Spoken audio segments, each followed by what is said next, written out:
Assalamualaikum teman-teman. Halo, nama aku Silvi Gifari dari Universitas Pahlawan Tuanku Tambusai dengan jurusan S1 PGSD atau Pendidikan Guru Sekolah Dasar dengan dosen pengampunya Bapak Rusdial Marta MPD dalam Pendidikan Ilmu Sosial Budaya dan Teknologi atau yang biasa disebut dengan PLSBT. Judul aku kali ini yaitu Masyarakat dan Komunitas. Tidak lama-lama, aku mulai ya. Kita masuk ke materi yang pertama yaitu pengertian masyarakat. Pengertian masyarakat merupakan bahwa sekelompok orang yang membentuk sebuah sistem semi tertutup maupun semi terbuka di mana sebagian besar interaksi adalah antara individu-individu yang berada dalam kelompok tersebut. Sekelompok manusia yang telah cukup lama tinggal di suatu tempat atau bekerja sama sehingga mereka itu dapat mengorganisasikan dirinya sebagai kesatuan sosial dengan batas tertentu, yakni berupa adanya pengalaman hidup bersama dalam jangka waktu cukup lama dan adanya kerjasama di antara anggota kelompok tersebut. Kelompok manusia terbesar yang mempunyai kebiasaan, tradisi, sikap, dan perasaan persatuan yang sama. Masyarakat juga sekelompok individu yang diorganisasikan untuk mengikuti satu cara hidup tertentu. Kesatuan hidup manusia yang berinteraksi menurut suatu sistem adat istiadat tertentu yang bersifat berlanjut dan terikat oleh suatu rasa identitas bersama.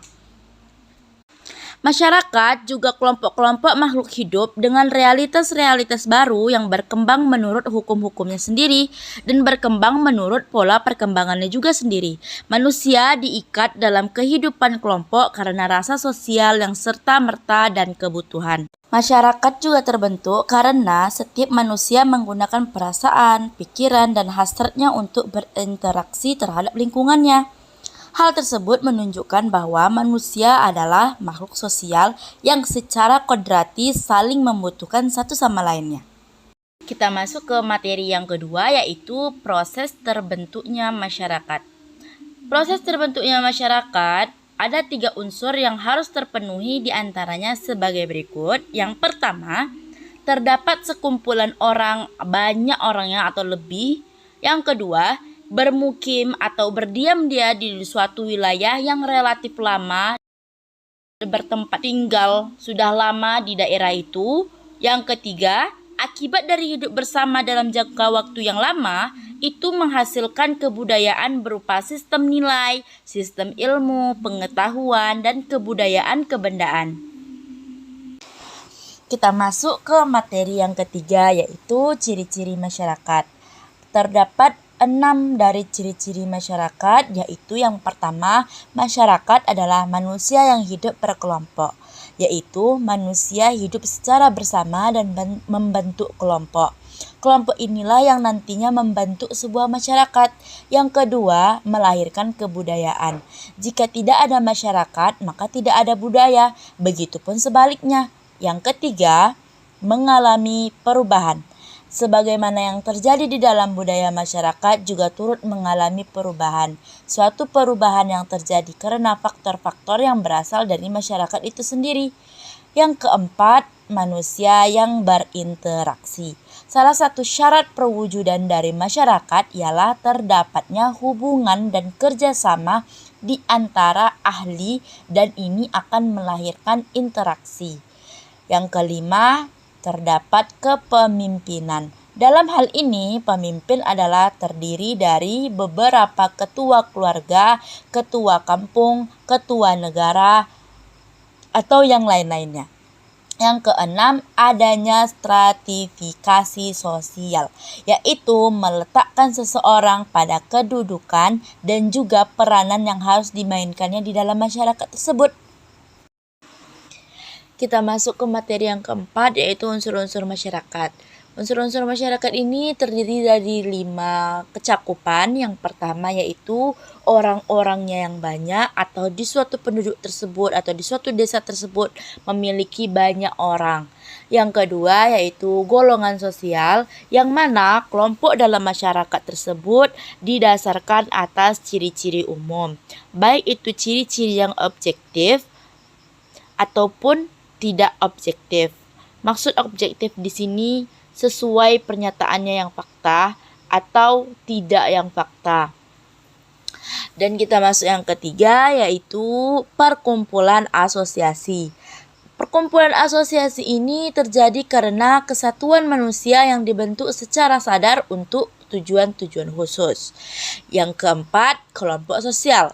Kelompok sosial yaitu berupa himpunan atau kesatuan manusia yang bersama.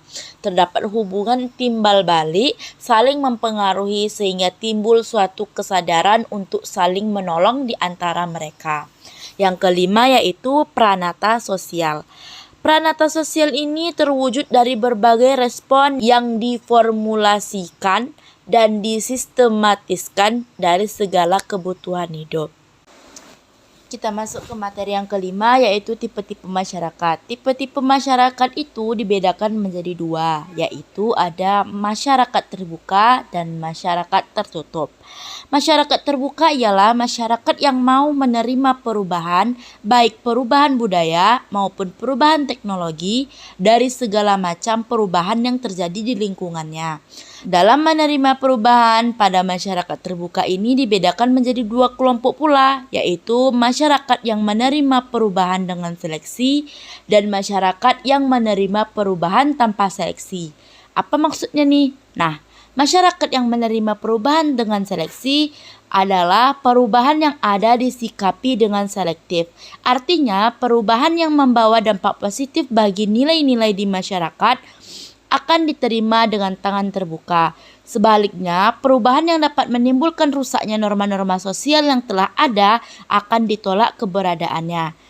Nah, di masyarakat yang menerima perubahan tanpa selektif ini, artinya semua unsur-unsur yang masuk dalam suatu masyarakat dianggap baik dan lebih maju, sehingga perlu diikuti terutama unsur-unsur budaya dari dunia barat. Hal ini dikarenakan perkembangan iptek mereka demikian maju dan cepat. Dan maksud dari masyarakat tertutup ialah sulit menerima perubahan. Mereka bersifat perubahan akan menyebabkan hilangnya keaslian budayanya sendiri. Mereka menutup diri akan perubahan. Ada kalanya mereka menerima perubahan namun sifatnya terbatas, bahkan ada yang tak mau menerimanya sama sekali. Contohnya saja pada masyarakat Papua, masih ada suku-suku yang hampir belum mengalami perubahan kehidupan mengembara di hutan, mengumpulkan makanan berupa dedaunan, berpindah dari satu tempat ke tempat lain, bahkan mereka belum menggunakan pakaian. Kita masuk ke materi yang keenam, yaitu konsep masyarakat yang baik. Konsep masyarakat yang baik ini terdiri dari 5 bagian. Yang pertama, setiap anggota masyarakat berinteraksi satu dengan yang lainnya berdasarkan hubungan pribadi.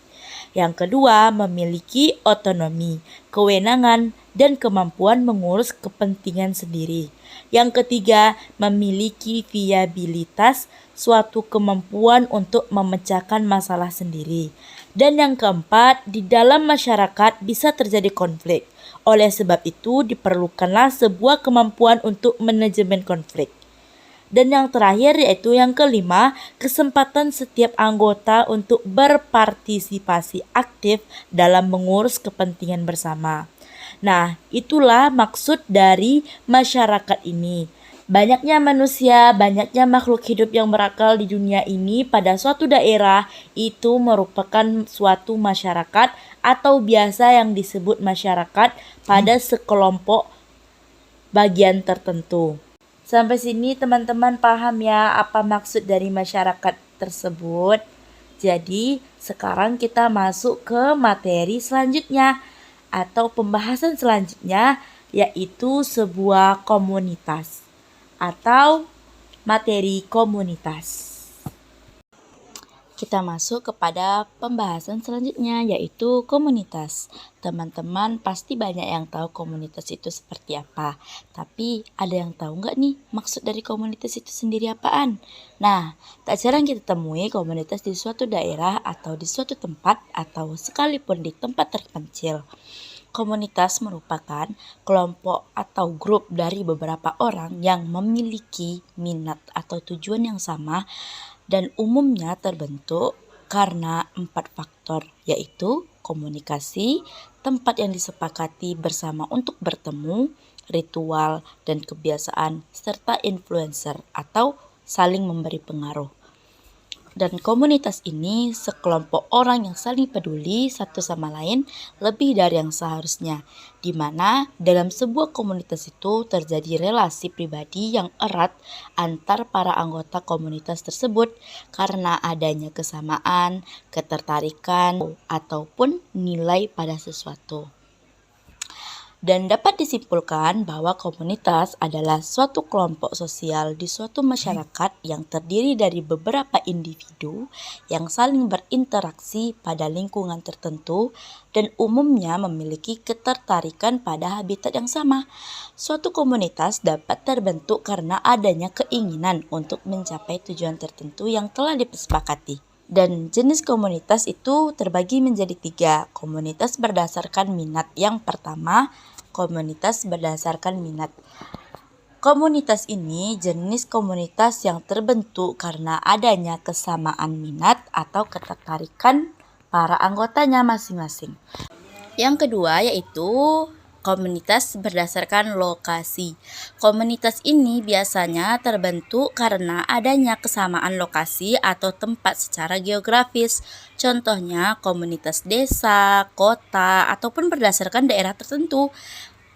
Yang ketiga, komunitas berdasarkan komuni ialah suatu komunitas yang terbentuk karena adanya keinginan dan kepentingan bersama. Dengan kata lain, komunitas ini terbentuk atas dasar kepentingan di dalam organisasi sosial dalam masyarakat. Contohnya komunitas praktisi HR. Nah, itulah materi yang bisa saya sampaikan kepada kalian semua. Semoga kalian paham dengan apa yang saya sampaikan. Lebih dan kurang, saya mohon maaf. Assalamualaikum teman-teman.